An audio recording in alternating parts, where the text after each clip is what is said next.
श्रीमद् रामायणम्।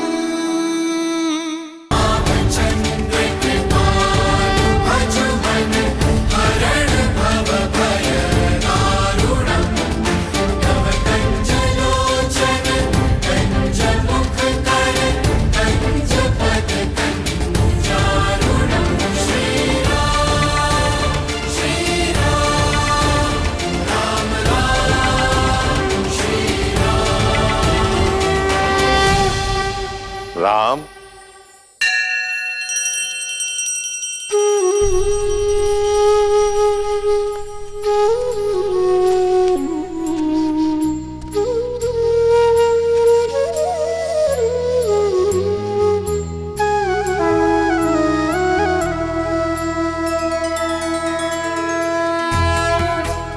यशस्वी भव।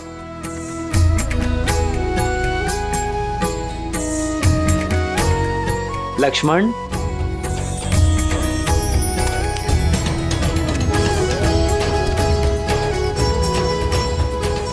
भरत, शत्रुघ्न,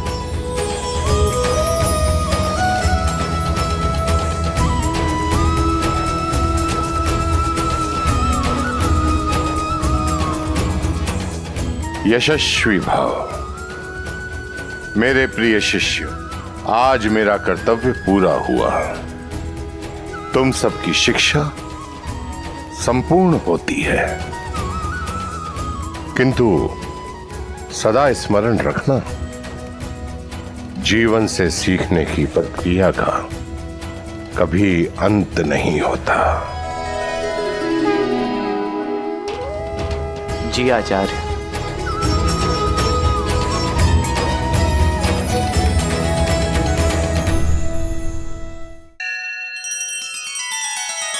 श्री रामचंद्र कृपालु भजु मन हरण भव भय दारुणम। नव कंज लोचन कंज मुख कर कंज पद कंजारुणम।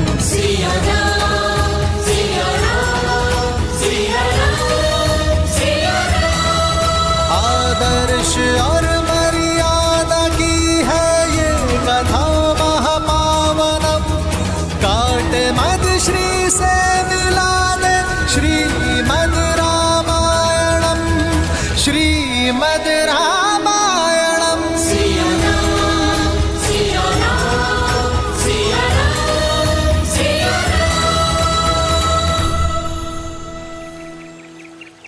लक्ष्मण भैया, आज तो हम बहुत खुश हैं। सुमित्रा माँ से मिलने वाले हैं आज तो हम।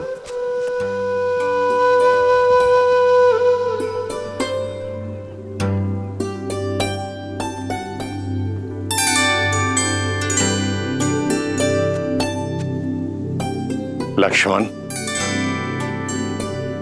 घर जाने के प्रबंध हो गए? जी गुरुदेव।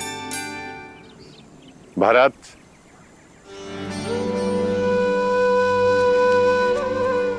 बहुत आशाएं हैं मुझे तुमसे। अपने भीतर छिपे हुए गुणों को बाहर लाने पर ध्यान देना। जी गुरुदेव। शत्रुघ्न, अब आप कर्तव्य की ओर जा रहे हो। अधिक उद्दंडता मत करना। जी आचार्य। राम दिखाई नहीं दे रहा है। राम कहाँ है? गुरुदेव, भैया तो प्रतिदिन की भांति आज भी दिनचर्या पर ही गए हुए हैं। परंतु आज तो अवकाश है सबका। गुरुदेव, भैया ने कहा कि भरत, जब तक मैं आश्रम में हूं तब तक अपने कर्तव्यों से विमुख नहीं हो सकता।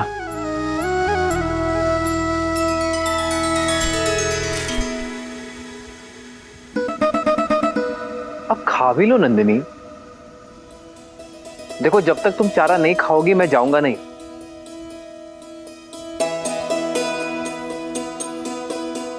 नंदिनी, इस आश्रम में मेरी माताएं नहीं थी। तुमने मुझे स्नेह दिया, पर मैं भी तुमसे उतना ही प्रेम करता हूं।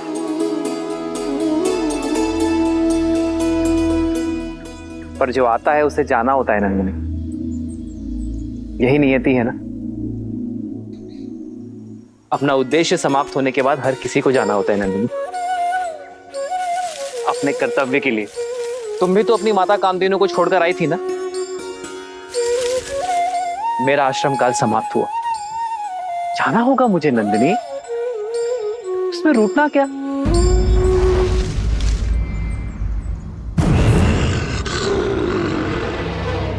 मैं आता रहूंगा तुमसे मिलने।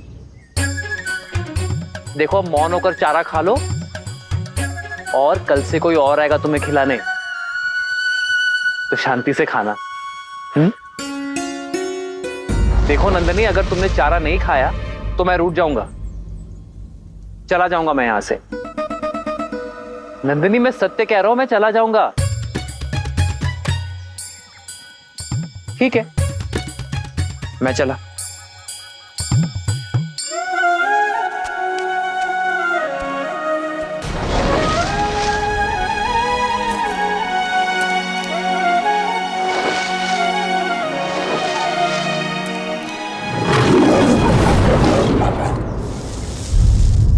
नंदिनी,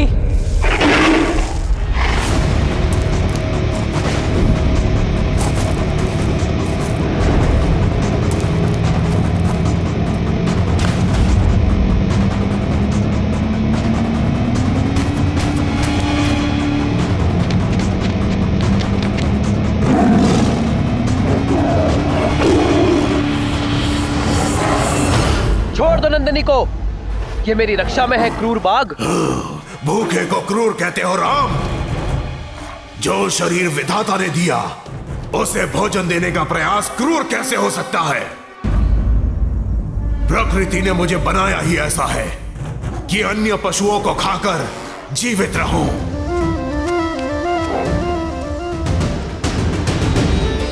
मैं अपने गुरु और मां कामधेनु के प्रति उत्तरदायी हूं। मेरे धर्म के आड़े मत आना, अन्यथा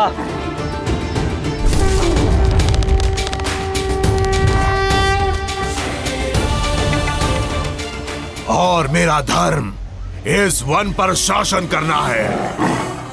यदि तुम इससे मुझसे छीनकर मुझे भूख से तड़पता छोड़ दोगे तो क्या यह धर्म होगा? बोलो राम, मुझसे मेरा भोजन छीनकर तुम एक अधर्म नहीं करोगे? अपना पेट भरना तुम्हारा धर्म है और नंदिनी की रक्षा करना मेरा धर्म। और जब दो लोगों का धर्म आपस में टकराता है तो धर्म संकट होता है, और धर्म संकट का एक ही हल है, त्याग। त्याग? मैं अपने आहार का त्याग नहीं करने वाला। पर मैं कर सकता हूं। रघुकुल रीत सदा चली आई, प्राण जाए पर वचन न जाई। मैं नंदिनी के स्थान पर स्वयं को प्रस्तुत करता हूं।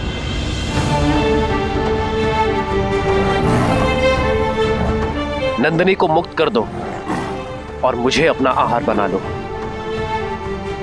तुम्हें भोजन मिलेगा और मेरे कुल की प्रतिष्ठा भी बनी रहेगी। एक गाय के लिए अपने प्राणों की आहुति दोगे? मूर्ख मत बनो। चारों ओर देखो, कोई नहीं यहाँ। किसी ने हमारी बात नहीं सुनी। यदि तुमने कहा बाघ ने नंदिनी का आखेट किया तो कोई भी तुम्हें दोष नहीं देगा। दुर्घटनाएं घटती हैं। सत्य कहा, कोई नहीं है यहां, कोई नहीं देख रहा है हमें। यदि सबको सूचना मिलती है कि एक बाघ ने राम को खा लिया तो कोई तुम्हें दोष नहीं देगा। दुर्घटनाएं घटती हैं, कोई नहीं देख रहा है, इसलिए मैं अपने कर्तव्य छोड़ने का पाप नहीं कर सकता, क्योंकि अपने कर्तव्य के लिए त्याग से अधिक शुभ और कुछ नहीं।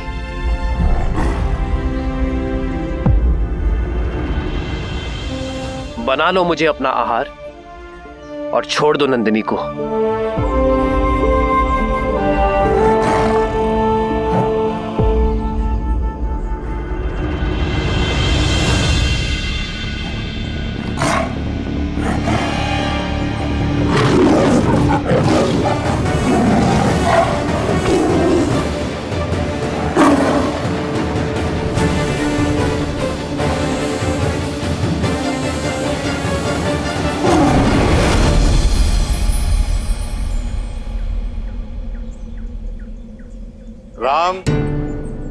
नंदिनी सुरक्षित है और तुम्हारा धर्म भी। तुमसे पहले तुम्हारे पूर्वज महाराज दिलीप के सामने भी ऐसी ही परिस्थिति आई थी। उन्होंने भी वही किया जो आज तुमने किया। ये कामधेनु की ली गई परीक्षा थी, उसमें तुम सफल हुए। परीक्षा? हाँ, परीक्षा है। धर्म और अधर्म का ज्ञान होने पर चयन करना सरल होता है राम, किंतु कई बार उचित और अनुचित के बीच में एक हल्की सी धुंधली रेखा होती है, जो आज तुम्हारे साथ हुआ। और कई बार व्यक्ति लोभी हो जाता है, अधर्म अपना लेता है, करुणा को त्याग देता है, परंतु तुमने करुणा का साथ नहीं छोड़ा। मैं तुमसे बहुत प्रसन्न हो रहा। मैं आजीवन आपकी सीख स्मरण रखूंगा आचार्य। धर्म, करुणा, सत्य और त्याग भाव, ये मेरे जीवन के स्तंभ होंगे। मैं आजीवन काम, क्रोध, मोह, लोभ, अहंकार और ईर्ष्या को पराजित करने के लिए युद्ध करता रहूंगा।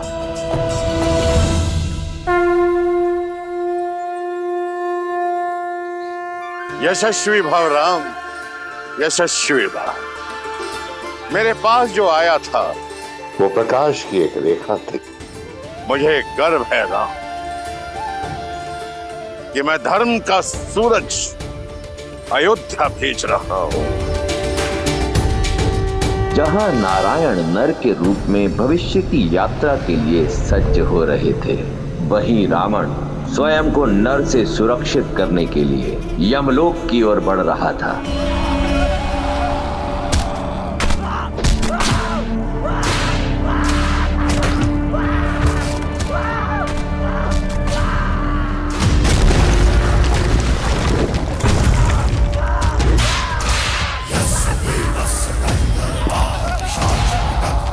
यम, कहाँ हो? समक्ष आओ।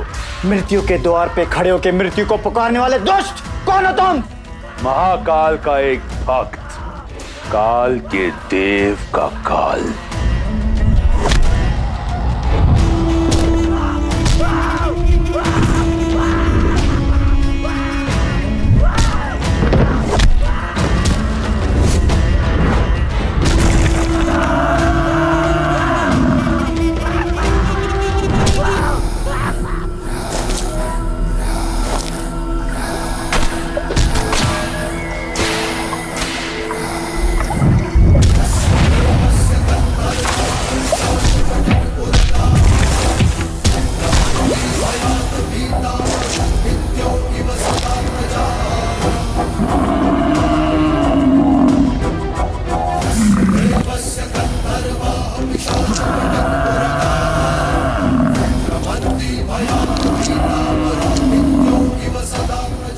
लौट जाओ दशानन। आ गए हम। मुझे लगा था कुबेर की भांति भाग जाओगे। यक्ष और यम में यही अंतर है।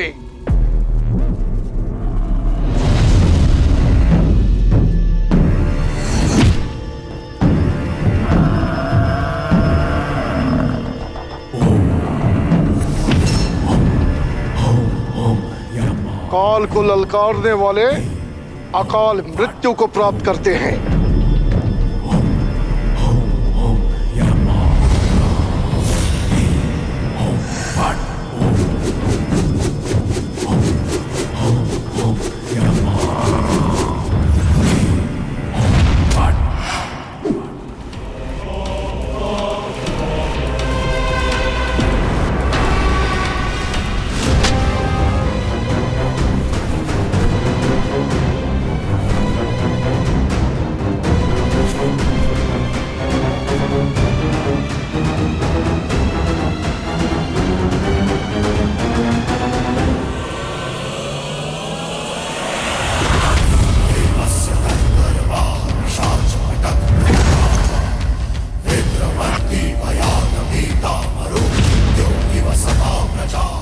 और महाकाल का वो भक्त जिसे स्वयं महादेव का आशीर्वाद प्राप्त हो, उससे काल को भयभीत होना चाहिए।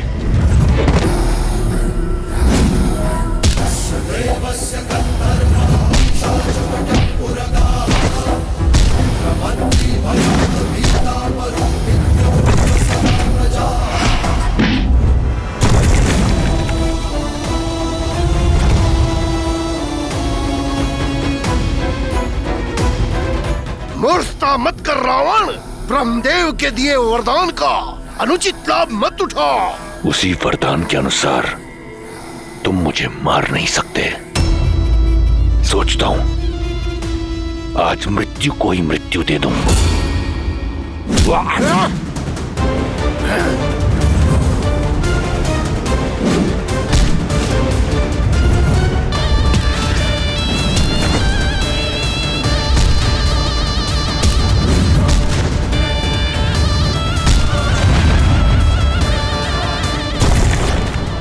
यम, सावधान।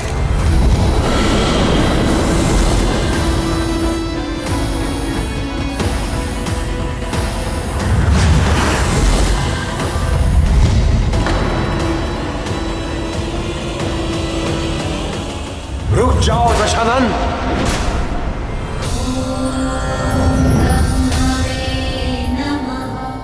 आप धर्मराज है यम, भूल गए इसकी मृत्यु आपके हाथों नहीं है।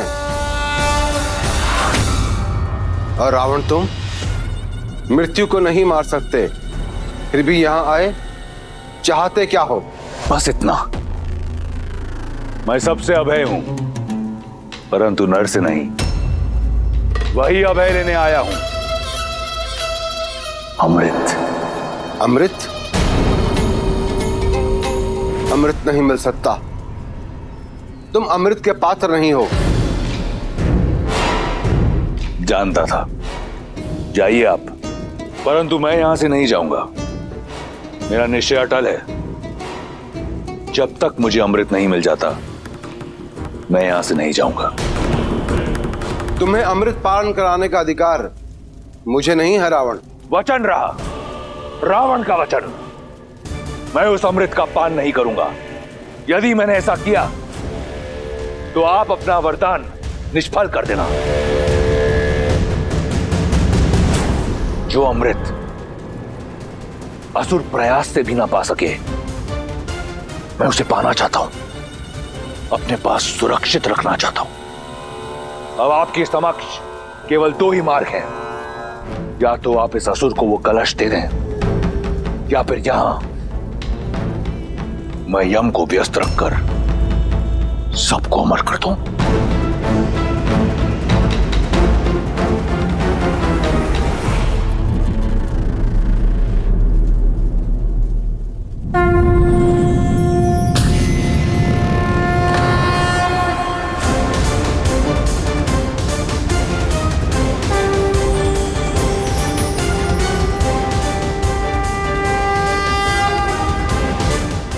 उत्तम,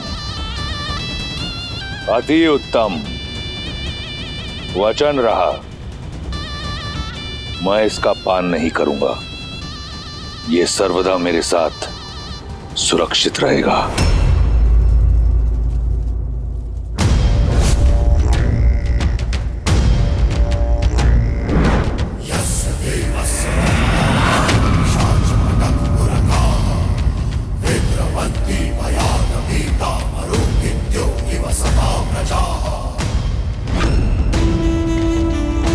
नर का अभय नहीं दिया था ना ब्रह्मदेव? अब देखो, नर ले आओ या कोई और जाति उत्पन्न करो, जैसे ही मुझ पर प्रहार होगा, ये कलश टूटकर इसका अमृत मेरे लहू के साथ मिल जाएगा। इस तरह मेरा वचन भी नहीं टूटेगा। अब रावण का कोई तोड़ नहीं।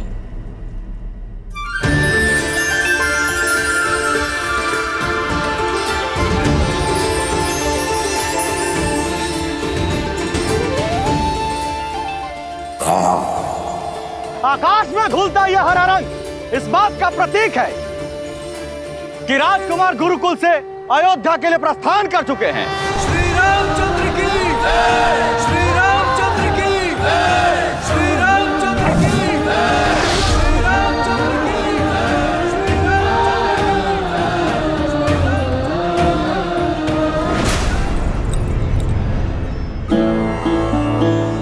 वर्षों से प्रतीक्षा थी एक क्षण की, वो आ ही गया। प्रतीक्षा तो हमने भी की है अपने पुत्रों के लौटने की, और अपने पति के मुख पर प्रसन्नता और उत्साह देखने की। 9 वर्ष आपकी आंखें यहां नहीं थी, इसलिए आप ठीक से सोई नहीं ना महाराज। बस मेरा राम आ जाए और आकर सीधा मेरी भुजाओं में समा जाए। महाराज, आपके पुत्र बड़े हो गए हैं, आपकी गोद में नहीं समाने वाले।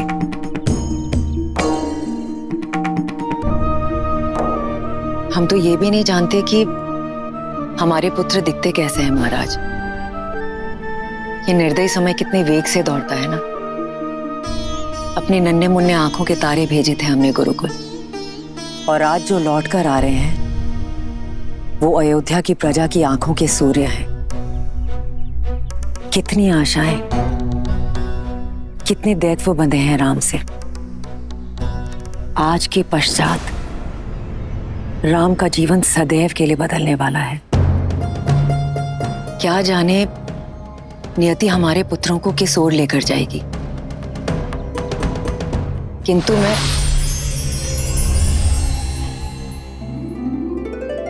महाराज, इस रंग का क्या अर्थ है? इसका अर्थ है राम सरयू पार करने के लिए नौका में बैठ चुका है और कुछ ही समय बाद अयोध्या के तट पर होगा। महाराज, मैं कौशल्या दीदी और सुमित्रा को बुला कर लाती हूँ।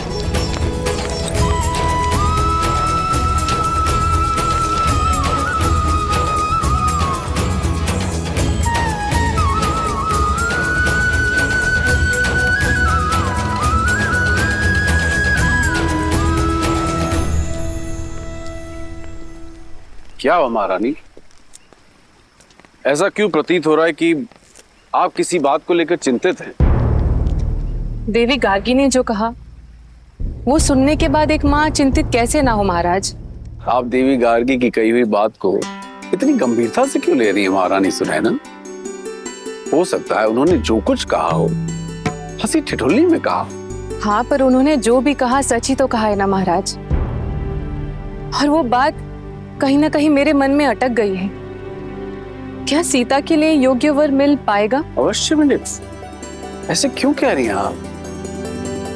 हमारी पुत्री तो असाधारण है। इसी बात की तो चिंता है महाराज कि हमारी पुत्री असाधारण है। नदी कितनी भी बेगवती क्यों ना हो, यदि उसे उचित मार्ग ना मिले तो वो सागर तक ना पहुंचकर बीच में ही कहीं खो जाती है। हमें सीता के लिए उचित वर ढूंढना प्रारंभ कर देना चाहिए महाराज। किंतु उससे पूर्व हमारे लिए यह जानना आवश्यक है कि विवाह के लिए हमारी पुत्री सीता सज है या नहीं।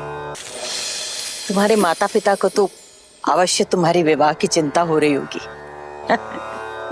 विवाह योग्य जो हो गई हो तुम। विवाह के विषय में मैंने सोचा नहीं है माता गार्गी, पर यदि कन्या आत्मनिर्भर हो, सबल और योग्य हो, तो क्या उसे सच में विवाह नहीं करना चाहिए? यदि हम संसार के दृष्टिकोण को छोड़ दें, तो मेरे विचार से अगर एक व्यक्ति को ज्ञान प्राप्त करना है, स्वयं का विकास करना है और संसार के निर्माण में श्रेष्ठ कदम उठाने हैं, तो उसका ब्रह्मचारिणी रहना ही सर्वश्रेष्ठ है। अच्छा माता, तो फिर संसार रचने वाले ब्रह्मा अविवाहित नहीं है? वो देव है, मैं मनुष्यों की बात कर रही हूँ सीता। मनुष्य का प्रेम दूर से तो एक सुंदर पुष्प की तरह दिखता है, लेकिन निकट जाने पर वो कांटे की तरह चुभ जाता है। विवाह एक बेड़ी है, विशेषकर स्त्रियों के लिए। क्या तुम अपना अस्तित्व भूलकर किसी की दास्तां स्वीकार करने के लिए सज्ज हो? क्या तुम ऐसा जीवन जीने के लिए सज्ज हो जिसमें तुम्हारे सपने तो चूर चूर हो जाएंगे, किंतु तुम्हारे पति का सपना तुम्हारे जीवन का सत्य होगा। उसकी इच्छा तुम्हारी इच्छा होगी।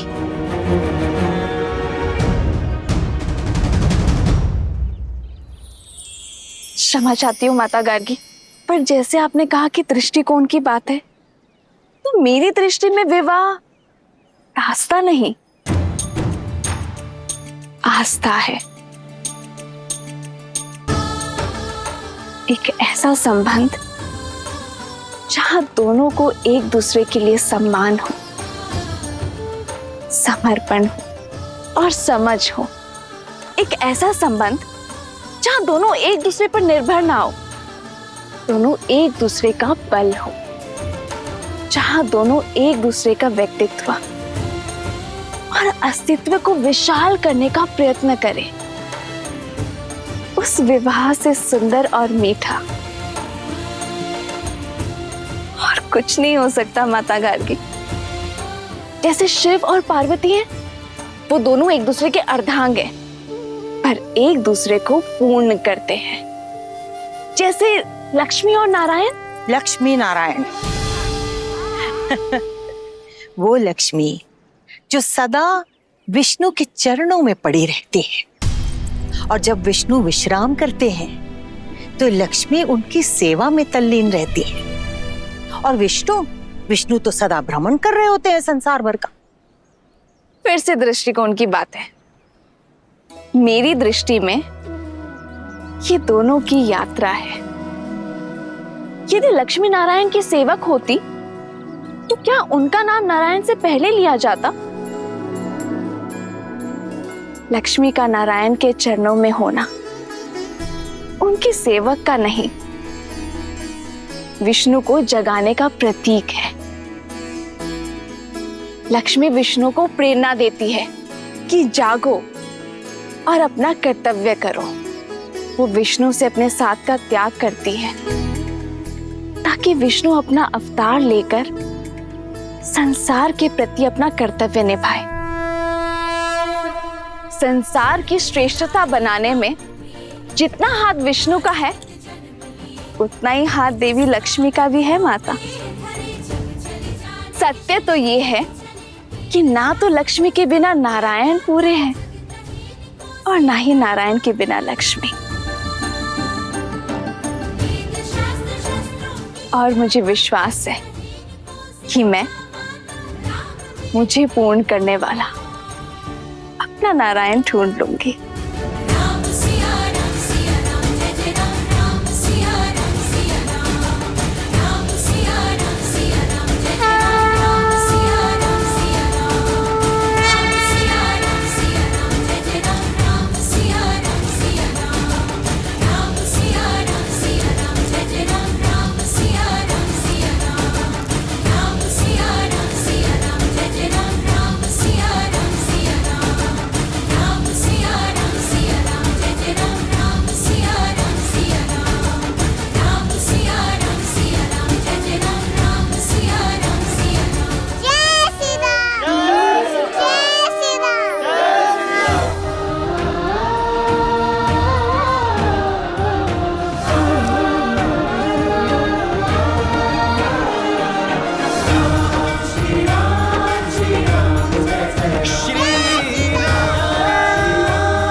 भैया, रथ पे चलते हैं।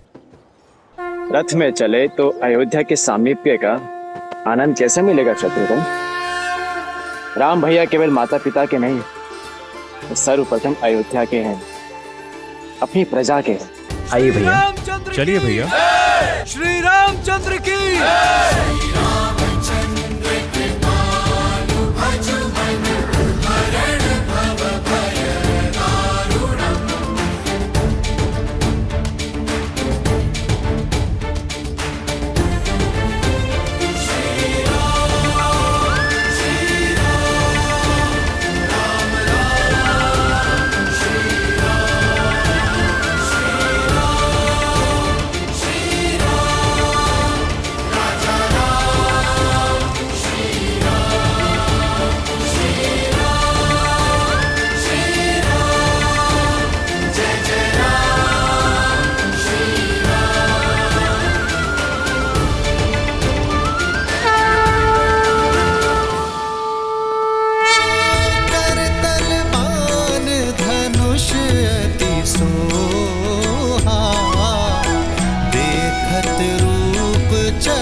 गोचर मोहा,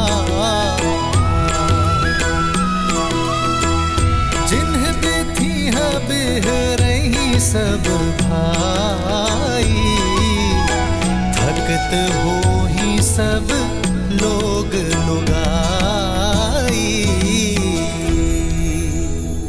कौशलपुर बासी नर नारी, वृद्ध अरु बाल, प्राण हुते प्रिय लागत सब, कहूँ राम कृपाल।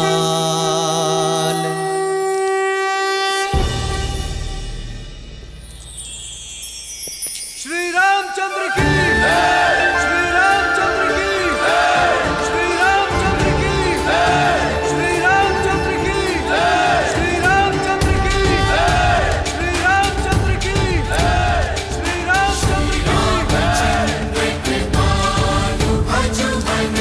हरण भव भय दारुणम्, श्री रामचंद्र कृपालु भज मन। राम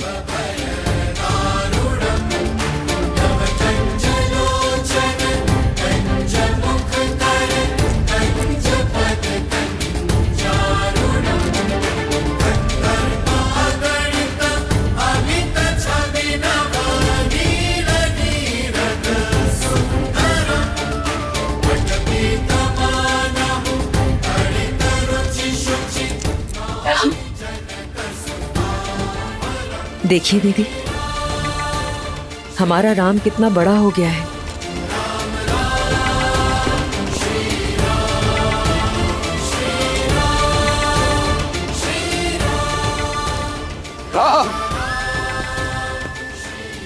महाराज, रहने दो सुमित्रा, आज इन्हें मत रोको। आज एक राजा राजकुमारों से नहीं, एक पिता अपने पुत्रों से मिलने जा रहे हैं।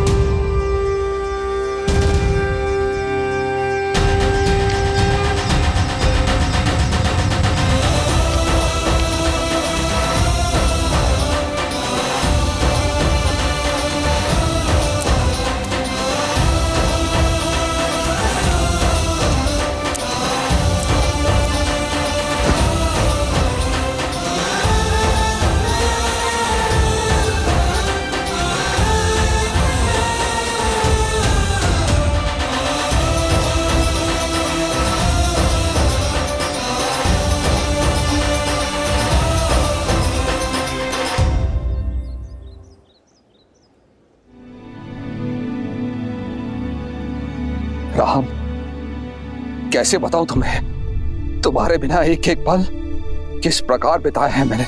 अंततः तुम आ ही गए राम। राम,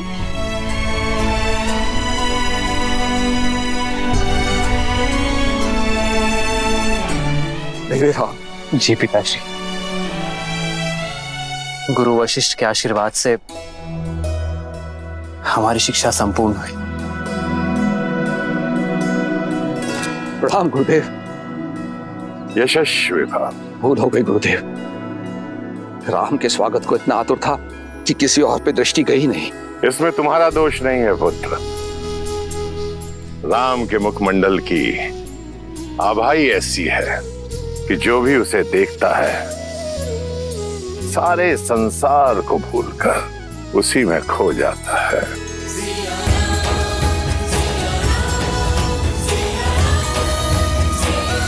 श्री रामचंद्र की, श्री रामचंद्र की, श्री रामचंद्र की, श्री रामचंद्र की, श्री रामचंद्र की। अयोध्या वासियों, आपका राजकुमार लौट आया है, मेरा पुत्र रामचंद्र। श्री रामचंद्र की, श्री रामचंद्र की। राजकुमार। पिताश्री, मेरे भाई भी आपसे आशीर्वाद की प्रतीक्षा में है। मेरा पुत्र लक्ष्मण, आयुष्मान भव।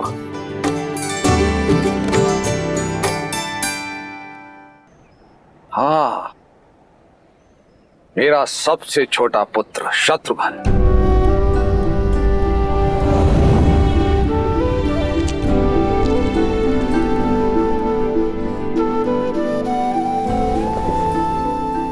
आयुष्मान भव। पिताश्री, भरत। मेरे प्रिय भरत,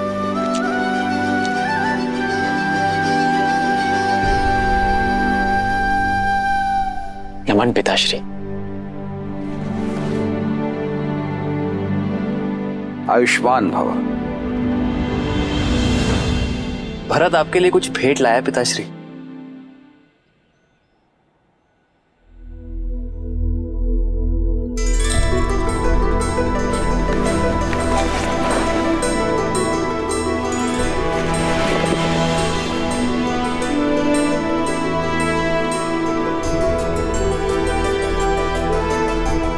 क्या मैं कभी ऐसा भी दिखता था? जब हमने गुरुकुल के लिए प्रस्थान किया था तब अयोध्या से आपकी यही छवि हम सब अपने साथ मन में लेकर चले थे पिताश्री। देखिए भरत ने उसे कैसे जीवंत कर दिया। मेरे पुत्र में इतनी अद्भुत प्रतिभा है ये तो मुझे ज्ञात ही नहीं था। आशा करता हूं बाण भी उतने ही वेग से चलाते होंगे। जी पिताश्री। आइए राजसभा में चलते हैं। समस्त मंत्रिमंडल और सभासद अपने राजकुमारों की प्रतीक्षा कर रहे हैं। चलिए पिताश्री, अगर आज्ञा हो तो पहले हम माताओं से मिल लें।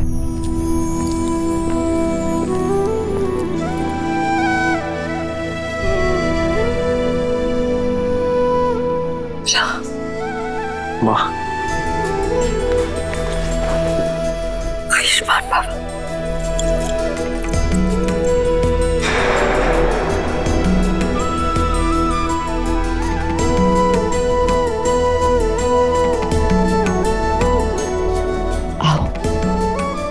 देखिए मेरा राम कितना बड़ा हो गया है।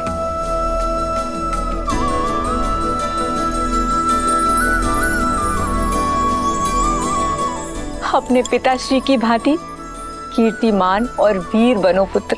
मैं तो आप जैसा बनने का आशीर्वाद चाहता हूँ माँ सुमित्रा। मुझ जैसा?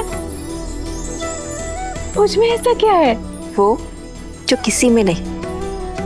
वीर और प्रसिद्ध योद्धा होना सरल है, किंतु तुम्हारी तरह धैर्यवान और प्रेम करने वाला होना बहुत कठिन। और ये बात मेरा राम जानता है।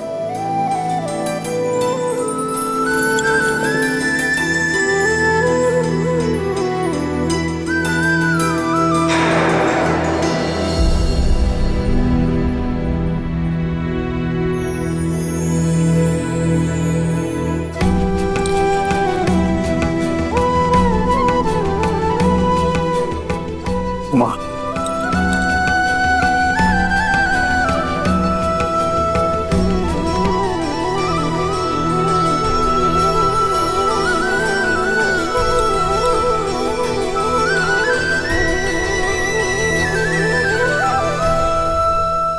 कल्पना भी नहीं सोचा था कि तुम सब इतने बड़े हो जाओ।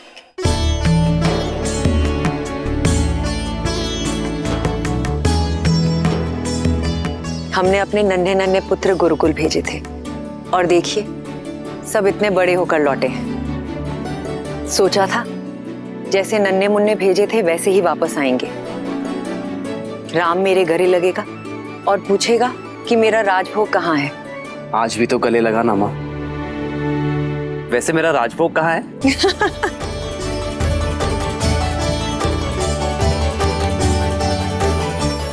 सब बनाया है।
और ये तुम्हारे लिए।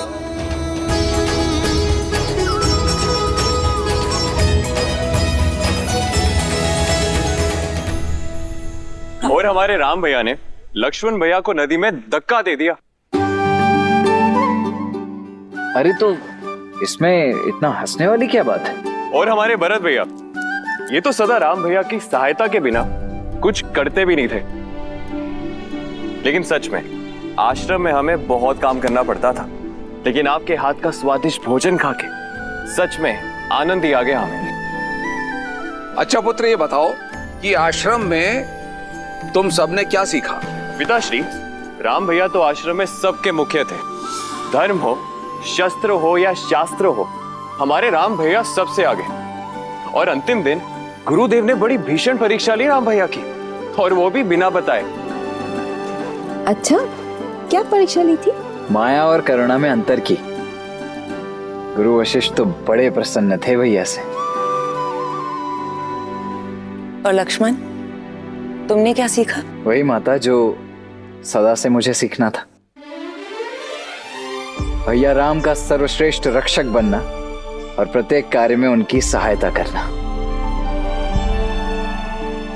और मुझसे नहीं पूछना, मैंने तो पहले ही कहा है, शस्त्र और अस्त्र मुझे भले भांति आते हैं, लेकिन जीवन का आनंद लेना मुझे सबसे अधिक आता है।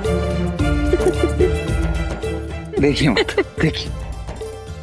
नटखट पुत्र भरत, तुमने क्या सीखा?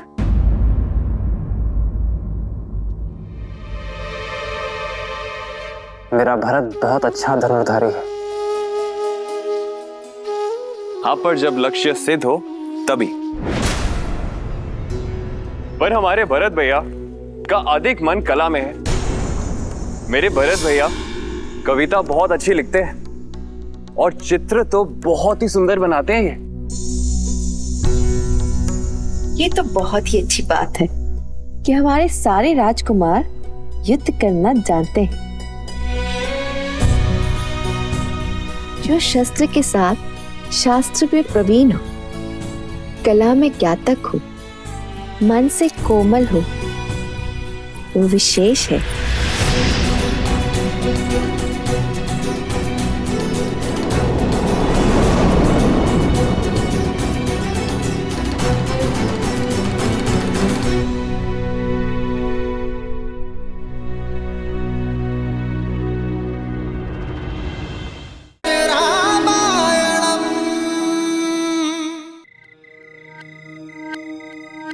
मन अति प्रसन्न है मेरा।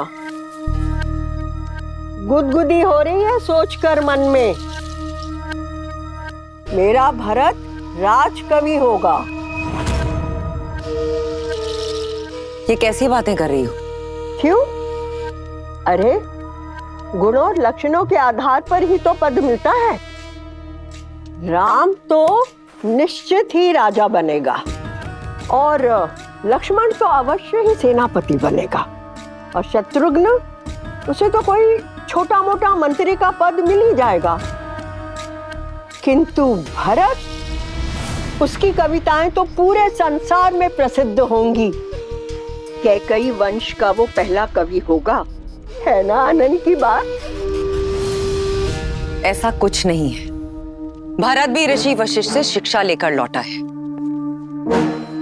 साहस और पराक्रम और वीरता में वो बिल्कुल अपने भाइयों जैसा है। रहने दो कैकई, इन हाथों से तुम्हें और युद्ध जीत को पाल पोस कर बड़ा किया है, और मैं एक दृष्टि में देखकर बता सकती हूँ कि किसमें सत्ता संभालने की क्षमता है और किसमें नहीं। और वैसे भी कैकई, जैसा तुम चाहती थी वैसा ही तो बनकर आया है तुम्हारा पुत्र, राम की छाया। किंतु कभी सोचा कि जब सूर्य सामने हो, छाया को कोई नहीं देखता। बस मंत्रा, बस, अब एक शब्द और नहीं।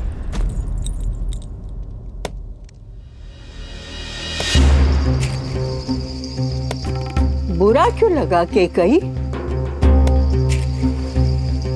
तुम तो अवध की रानी हो, राम की माँ हो। मैं तो आज भी तुम्हारी दासी मंथरा हूँ, तुम्हारी शुभ चिंतक। मंत्रा, एक शब्द और नहीं। निकलो यहां से और एक काम करना, आज रात तुम बाहर ही सोना। जाओ यहां से। मैं चली जाऊंगी कैकई, मैं तो श्वान हूँ, कुकर। मैं वहां आंगन में रहकर भी तुम्हारी रखवाली करूंगी कैकई। पर कब तक? मेरे बाप कौन तुम्हें संभालेगा?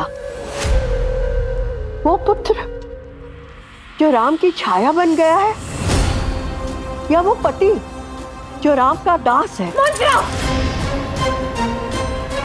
एक शब्द और नहीं। मंत्रा, निकलो अभी यहां से।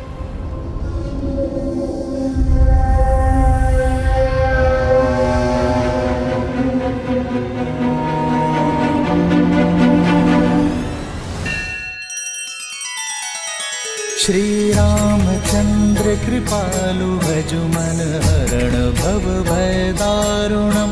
नव कंज लोचन कंज मुख कर कंज पद कंजारुणम। सिया राम, सिया राम, सिया राम, सिया राम। आदर्श और मर्यादा की है ये कथा महापावनम।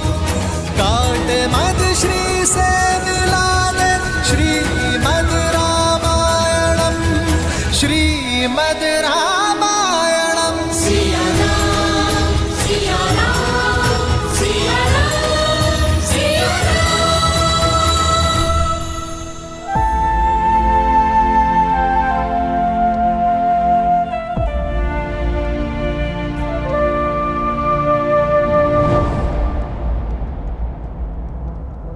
जैसा तुम चाहती थी वैसा ही तो बनकर आया है तुम्हारा पुत्र। राम की छाया। जब सूर्य सामने हो तो छाया को कोई नहीं देखता। मेरे बाप कौन तुम्हें संभालेगा? वो पुत्र जो राम की छाया बन गया है, या वो पति जो राम का दास है?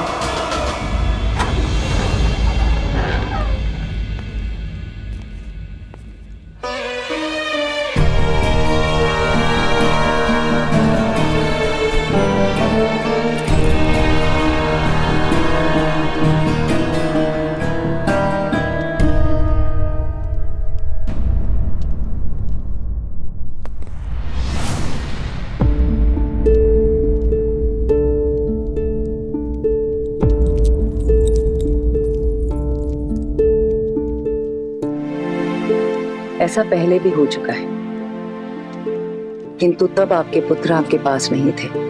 अब तो आपके पुत्र आ गए हैं, अब क्यों नहीं सोए? वर्षों से प्यासी इन आंखों को तृप्त कर रहा हूं कैकई। किंतु तुम क्यों नहीं सोई? क्योंकि आज भी इनके भविष्य के सपने मेरी आंखों में है। महाराज, चलिए ना, उपवन में चलते हैं, थोड़ा भ्रमण करते हैं। चलिए ना।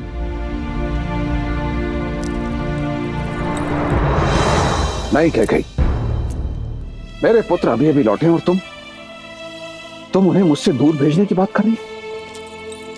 मैं उन्हें कल भेजने की बात नहीं कर रही।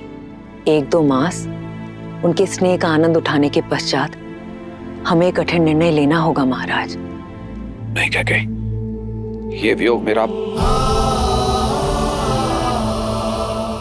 हृदय तोड़ देगा। अयोध्या के सुयोग के लिए ये वियोग आवश्यक है महाराज। वो बरगद का पेड़ देख रहे हैं? आपने ही उसे उसके पिता की छाया से दूर किया था ताकि वो पनप सके, किंतु अन्य पौधों का क्या?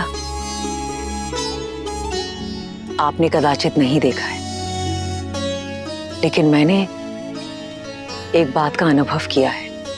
संदेह नहीं कि राम एक दिन अयोध्या पर राज करेगा, किंतु तब उसे विश्वस्त और अनुभवी भाइयों की आवश्यकता होगी।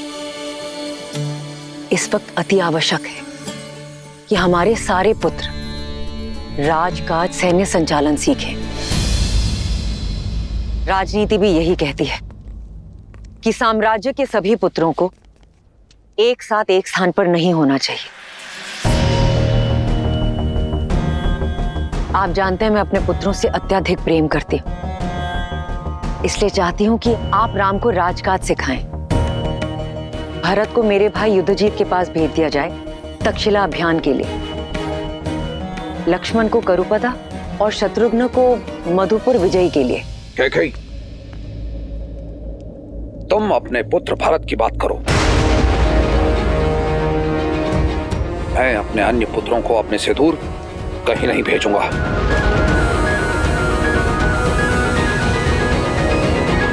क्या कहा आपने? केवल मेरा पुत्र भरत, अर्थात भरत के अतिरिक्त मैं किसी की माता नहीं। कैकेयी, तुम मेरी बात का अनुचित अर्थ निकाल रही हो। मैं आपके शब्द और अर्थ दोनों समझ गई हूं महाराज।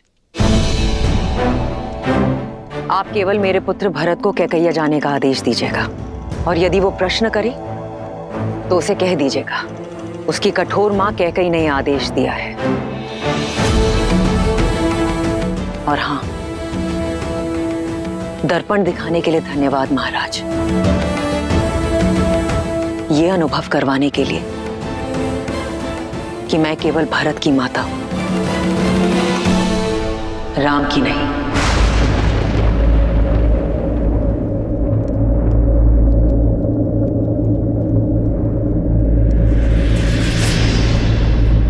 कैकेयी,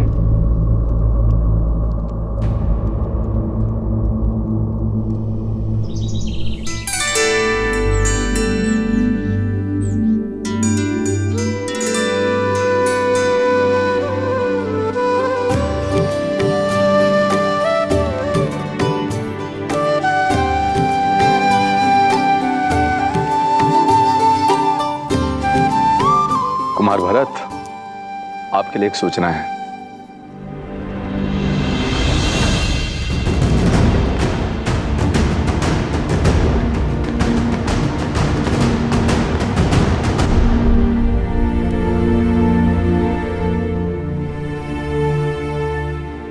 तुम भीतर आ सकते हो भरत। ये मैं क्या सुन रहा हूँ माँ? पिताश्री ने मुझे कैकैया भेजने का आदेश दिया है। ये तो बहुत अच्छी बात है। अपने नानाश्री और मामाश्री को मेरा प्रेम और प्रणाम देना। माँ, आप, पिताश्री ने कहा है कि ये सब आपकी इच्छा है। आप मुझे अयोध्या से दूर क्यों कर रही हैं माँ?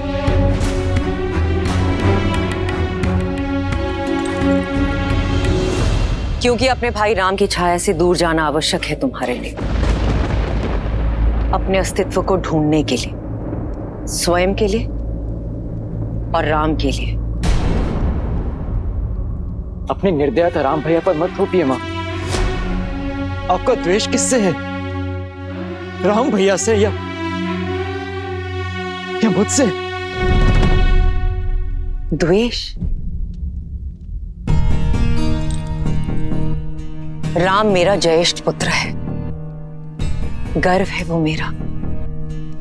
और तुम्हें मैंने अपनी कोख से जन्मा है, अस्तित्व हो तुम मेरे। भूल कर भी कभी मत सोचना कि मैं अपने पुत्रों से द्वेष कर सकती हूं, परंतु अपने स्वार्थ के लिए, अपने प्रेम के लिए उनके भविष्य को कभी दांव पर नहीं लगा सकती। देखो स्वयं को भरत, कैसे टूटे हुए लाचार दिख रहे हो। देखो मुझे, तुम अयोध्यापति नरेश दशरथ के पुत्र हो, अश्वपति के नाती हो, तुम कैकैयी के भरत हो, राम के भाई हो तुम। यदि मेरे ये सब कहने के पश्चात भी तुम्हें लगता है कि मेरी दृढ़ता मेरा स्वार्थ है और मैं निर्दयी हूं और इस कारण तुम मुझसे घृणा करना चाहते हो, तो मुझे ये भी स्वीकार है भरत।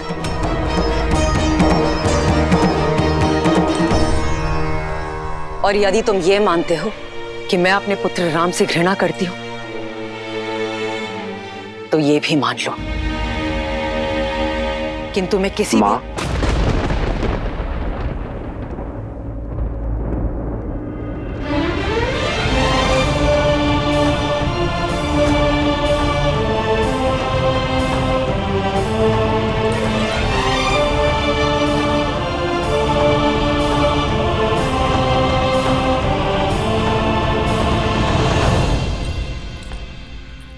राम, मेरा कहने का वो तात्पर्य नहीं था।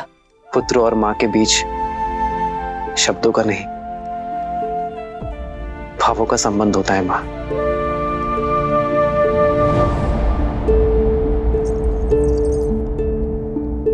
और ये बात मेरा भोला भरत भले ही ना समझे, पर मैं अच्छे से समझता हूं।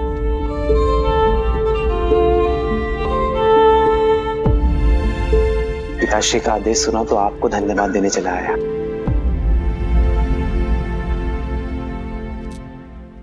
मां ने जो बात कही है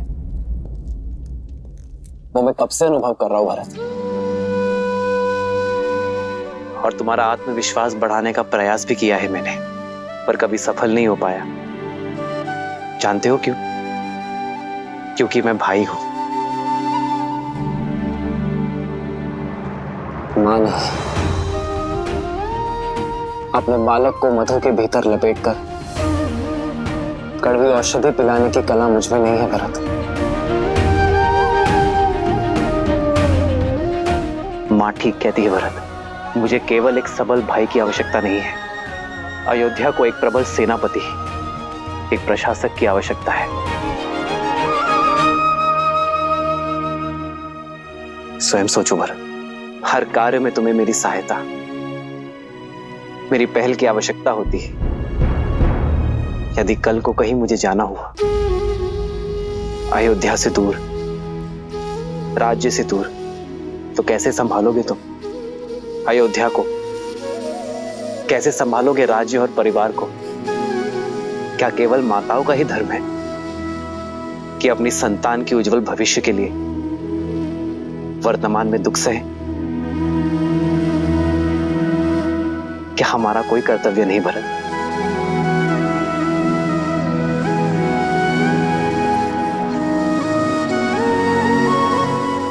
मेरी मां मुझसे कभी घृणा, कभी द्वेष कर ही नहीं सकती, क्योंकि मेरे लिए वो स्वयं उस पुत्र से दूर रहने को सज्ज है जिसे उन्होंने जन्म दिया।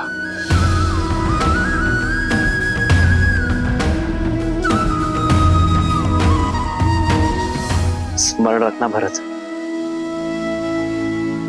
पुत्र को पुत्र हो सकता है, माता को माता नहीं।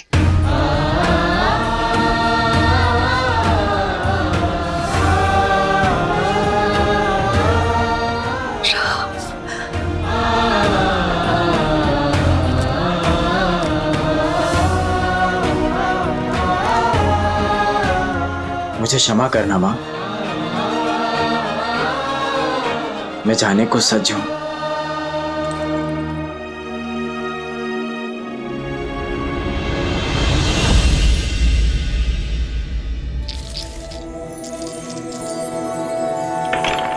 लो, मैं तो विजय के और निकट आ गई सुकीर्ति। इतनी सरलता से मैं आपको जीतने नहीं दूंगी, क्योंकि मेरी बारी अभी शेष है। देखा, 12 आप लोगों से आगे हुई ना उर्मिला दीदी।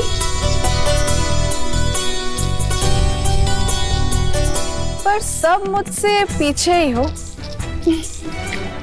हारने के लिए सच होना मानवी। जीत तो सकती हो उर्मिला दीदी, किंतु केवल तभी जब सीता दीदी के पास ठीक से ना गिरे।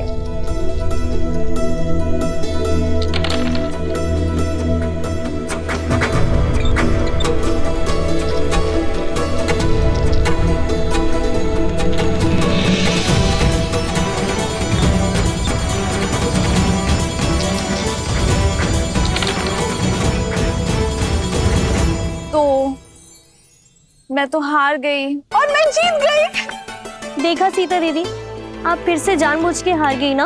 आप हमेशा यही करती है, गार की जैसी विदुषी को अपने ज्ञान से हरा देती है और अपनी बहनों के सामने हमेशा हार जाती हैं। क्योंकि तुम्हारी जीत मेरी जीत है और अपनों से हारने में जो सुख मिलता है ना, वो 100 विजयों से भी अधिक है।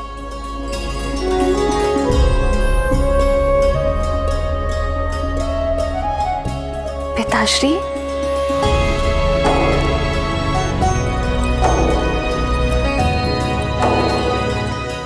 प्रणाम पिताश्री। दीर्घायु भव। मुझे सीता से कुछ एकांत में बात करनी है।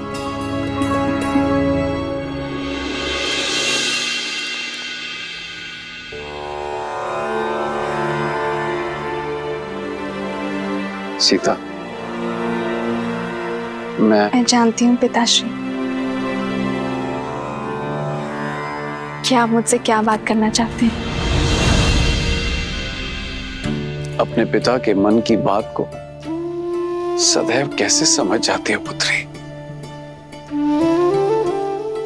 जिस पिता ने इतनी कठिनाइयां सहकर अपनी पुत्री को सारे आनंद दिए, वो अपने पिता के मन की दुविधा को कैसे नहीं समझेगी पिताश्री? पुत्री की आयु होने पर हर पिता के मुख पर चिंता रहती है और साथ ही आपके मुख पर यह भी उलझन है कि क्या आपकी पुत्री इस विवाह के लिए सज है या नहीं।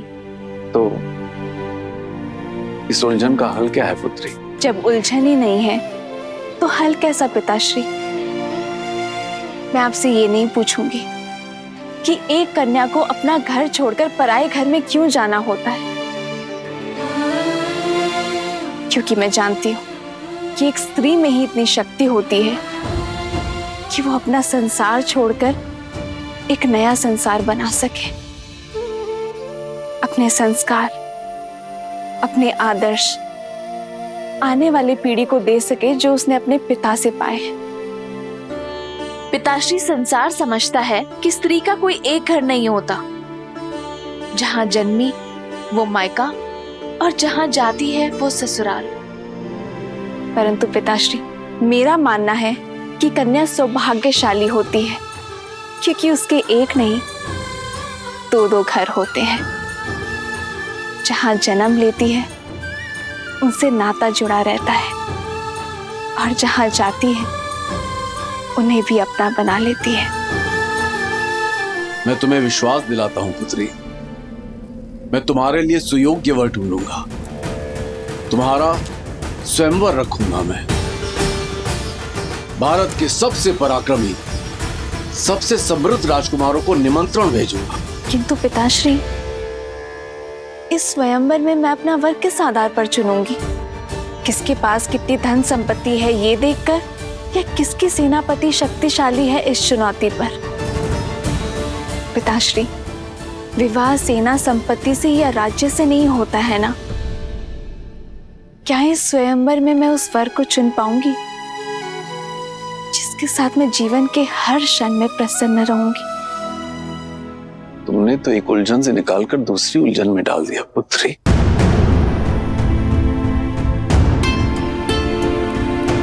माता, कुछ अति महत्वपूर्ण होने वाला है। पिताश्री ने शीघ्र बुलाया है।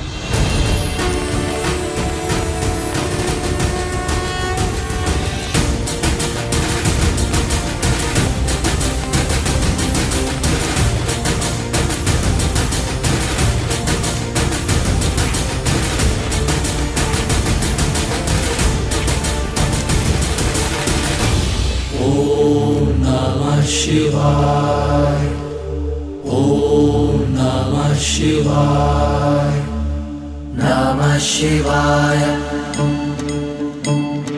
नमः शिवाय, नागेन्द्रहाराय त्रिलोचनाय भस्मान्तरागाय महेश्वराय नमः शिवाय, नमः शिवाय। हे महादेव,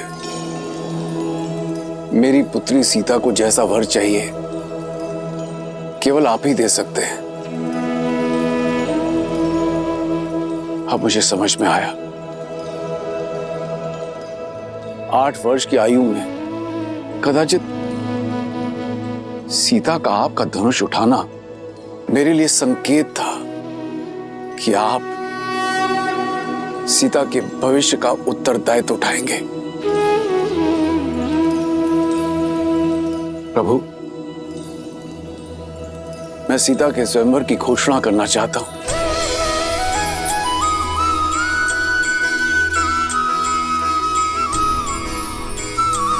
वर का चयन आपकी शक्ति और आपके न्याय का प्रतीक आपका महाधनुष पिनाक होगा।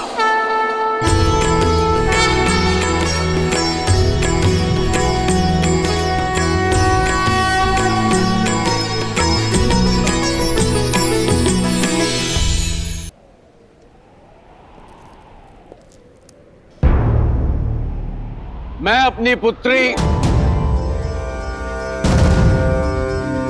सीता के स्वयंवर की घोषणा करता हूं।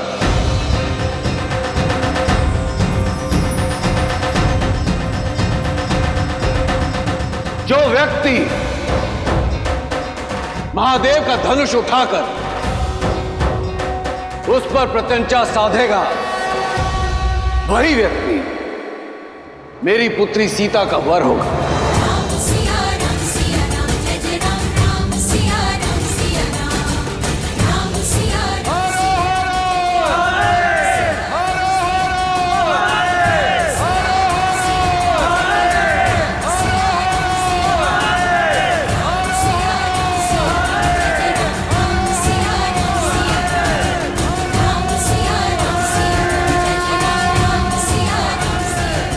जनक ने सीता के लिए वर ढूंढने का उत्तरदायित्व आप पर छोड़ दिया है प्रभु।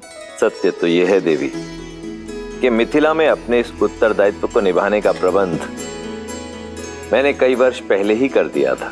कैसे, बताइए ना, कैसे ढूंढेंगे जनक राम को?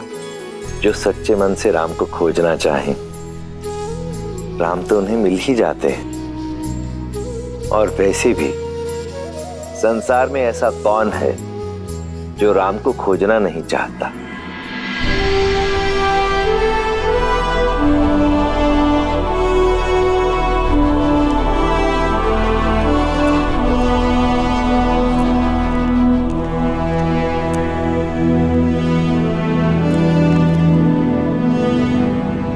प्रणाम पिताश्री। आयुष्मान भव। मैं कल भोर होने पर कह जा रहा हूं पिताश्री। आपकी अनुमति लेने आया हूं।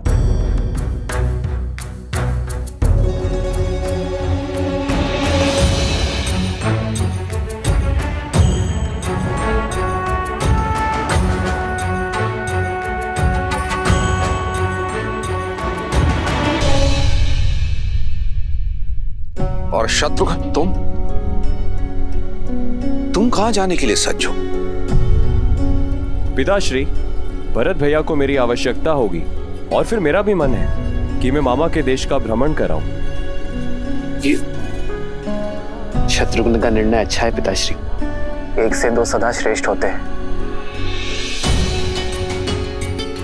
यदि आपका मन हो तो मैं जाऊं पिताश्री।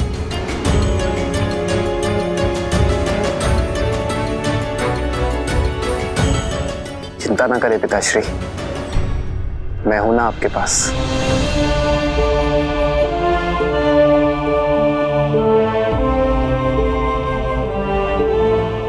अनुमति है।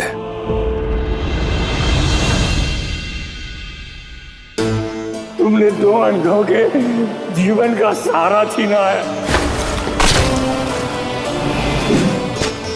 तुम भी अपनी आंखों के तारे से दूर हो जाओगे।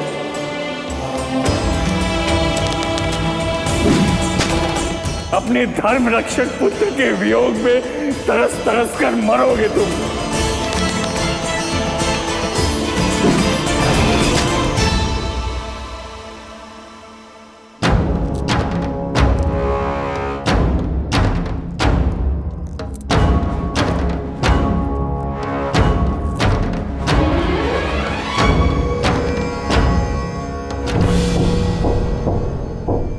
प्रणिपात ऋषिवर। आपके महाराज दशरथ कहाँ हैं? मुझे उनसे भेंट करनी है, शीघ्र, अतिशीघ्र। परंतु ऋषिवर, आपका परिचय? आर्य, आप इतनी रात्रि में क्या कर रहे हैं आर्य? अभ्यास। प्रयास कर रहा हूं कि अपने आप को युद्ध के लिए सज्ज रखूं। जानती हूँ आपका तेज और शौर्य ढल नहीं सकता आर्य, परंतु आयु ढलती है। अब राम का समय है। युद्ध अयोध्या को पुकारेगा तो उत्तर देने की बारी राम की है। वही तो कारण है, मैं राम से दूर नहीं रह सकता। भय कि कहीं भरत और शत्रुघ्न की भांति राम पुनः उससे दूर ना हो जाए। महाराज की जय हो। महाराज, इस समय कष्ट देने के लिए क्षमा चाहता हूं, पर ऋषि विश्वामित्र पधारे हैं।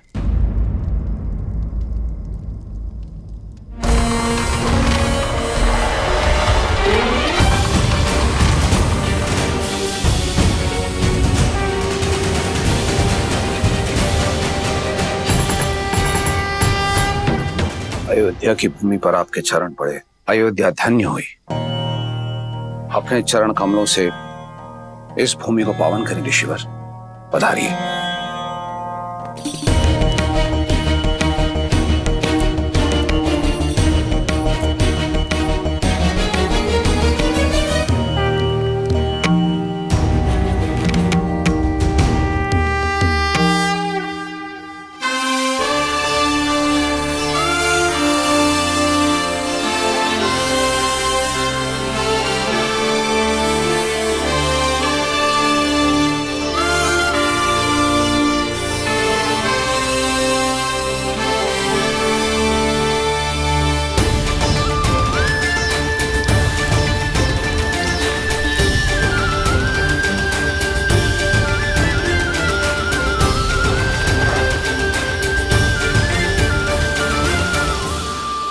ऋषिवर, मेरा पुत्र अभी अभी शिक्षा प्राप्त करके लौटा है, इसे आशीर्वाद दें। राजन, किसी भी व्यक्ति को आशीर्वाद देने से पूर्व उस व्यक्ति की पात्रता की जांच की जाती है। और फिर मैं यहां देने नहीं, लेने आया हूं। आज्ञा ऋषिवर। मारीच और सुबाहु दो राक्षस हैं जो निरंतर मेरे यज्ञ में बाधा डालते रहते हैं। मृत पशुओं का रक्त और का मांस डालकर उसे अपवित्र करते रहते हैं। ऐसा नहीं है राजन कि मैं उनका संहार नहीं कर सकता, परंतु ब्रह्मर्षि होने के बाद मैंने शस्त्र त्याग दिए हैं, इसलिए। सुमंत, हम इसी क्षण ब्रह्म ऋषि के आश्रम की ओर प्रस्थान करेंगे। उन दोनों दंड राक्षसों का मैं स्वयं संहार करूंगा।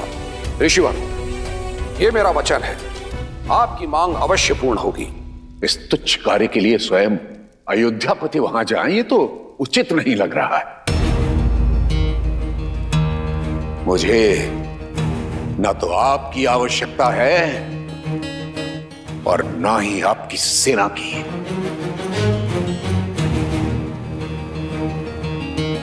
तो ऋषिवर, मैं और क्या दे सकता हूं?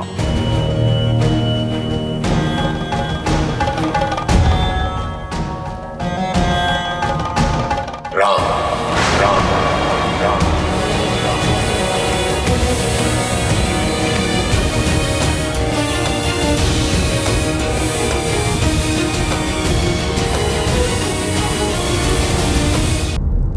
राजन, आप अपने पुत्र के लिए आशीर्वाद चाहते थे और मैं सहाय था। आप राम मुझे दे दीजिए, दोनों की इच्छाओं की पूर्ति हो जाएगी। किंतु ऋषिवर, मेरा राम, वो तो बालक है अभी। तो यूं समझिए कि उस बालक के बड़े होने का समय आ गया। किंतु मेरे राम को तो युद्ध का अनुभव ही नहीं है ऋषिवर। राजन, अनुभव युद्ध करने से होता है। और फिर जो शिक्षा आदरणीय ब्रह्मर्षि वशिष्ठ ने उसे दी है, उसकी परीक्षा भी हो जाएगी।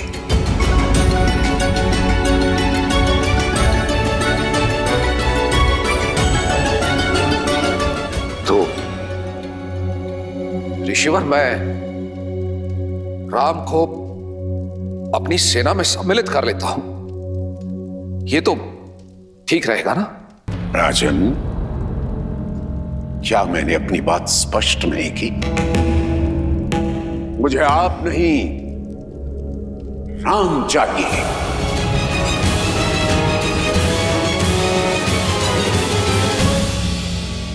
ऐसा अनर्थ न करे ऋषिवर। राम तो अभी अभी लौटा है, इसका वियोग मेरे प्राण हर लेगा ऋषिवर, मेरे प्राण हर लेगा। रघुकुल रीति सदा चले आई, प्राण जाएं पर वचन न जाए। परंतु ऐसा प्रतीत होता है कि आप इन शब्दों को विस्मृत कर गए हैं राजन। प्राणों की इतनी ही चिंता है तो रघुकुल की वचनबद्धता का ढिंढोरा क्यों पीटते हैं अयोध्यापति? विश्वास नहीं होता कि आप महान राजा हरिश्चंद्र के वंशज हैं, जिसने अपना सब कुछ त्याग दिया था अपने शब्दों का मान रखने के लिए। पहली बार अयोध्या ने निराश किया।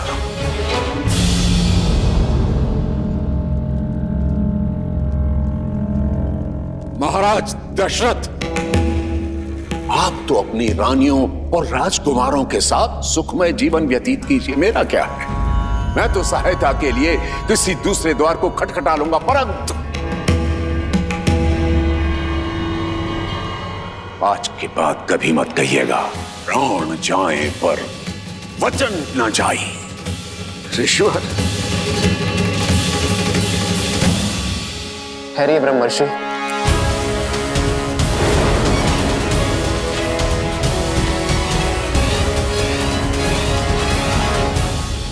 आप धर्मपरायणता के अवतार हैं, ज्ञान में सर्वश्रेष्ठ है। आप किसी भी असुर को स्वयं दंडित करने में सक्षम हैं, किंतु ब्रह्मत्व का मान रखने और रघुकुल का मान बढ़ाने स्वयं अयोध्या आए हैं। आपके साथ चलना मेरा सौभाग्य होगा गुरुवर। केवल एक अनुरोध है, कल प्रातः तक प्रतीक्षा कीजिए, अयोध्या का स्वागत स्वीकारिए। ठीक है, कल प्रातः काल तक का समय है तुम्हारे पास। जैसे ही कल का सूर्योदय होगा, अयोध्या के मान का उदय होगा अथवा उसके तेज का अस्त होगा।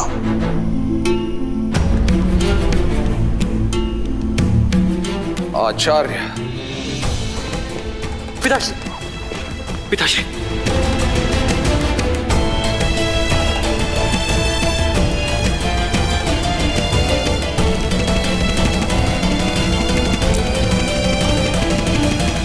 प्रणाम गुरुदेव।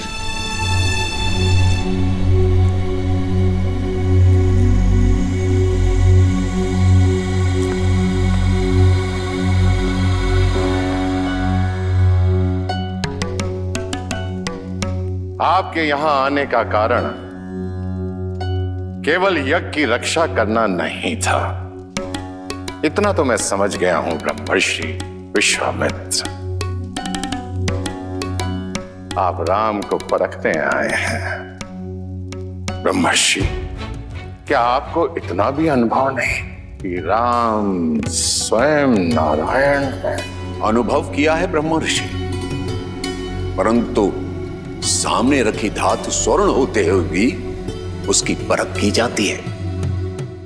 और आप तो भली भांति जानते हैं, नारायण समय समय पर अनेक अवतार लेते रहे। परशुराम स्वयं उनके एक अवतार हैं। हर अवतार का एक उद्देश्य होता है, जैसे इस अवतार का उद्देश्य मर्यादा की स्थापना है। परंतु रावण के अंत के लिए राम की पात्रता को जांचना मेरा कर्म है, और यदि वे नारायण के पूर्णावतार हैं तो उन्हें उनकी यात्रा के लिए मार्ग प्रशस्त करना मेरा कर्म है। आप क्रोधित हो गए? ब्रह्मर्षि, मैं आपसे क्रोधित नहीं हूं, मैं उस विघ्न से क्रोधित हूं जो राजा दशरथ ने खड़ा किया था।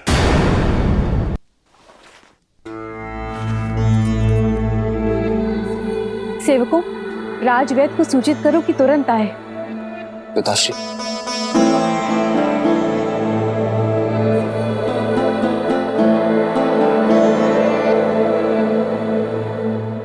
आपका स्वास्थ्य सदा ठीक रहता है पिताश्री। ये अचानक क्या हुआ आपको? थक गया हूं, विश्राम की आवश्यकता है।